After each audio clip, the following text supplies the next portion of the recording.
Apple has officially rebranded the iPhone SE 4 as the iPhone 16e, marking a significant shift from the previous SE lineup. The iPhone 16e is a dual Nano plus eSIM device running on iOS 18. It features a 6.1-inch Super Retina XDR OLED display with a 60 Hz refresh rate and a peak brightness of 800 nits.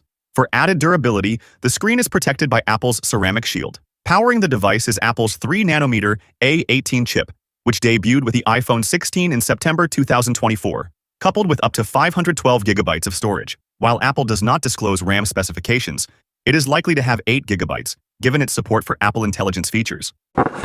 What? Bro, what are you talking about, man?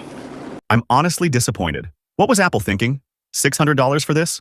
Is that a joke? And after all the talk about Apple Intelligence, it's still not fully ready even 6 months after launch.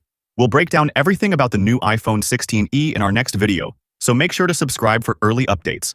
And let us know your thoughts on this new iPhone 16e in the comments. With that being said, I'll see you guys in the next video.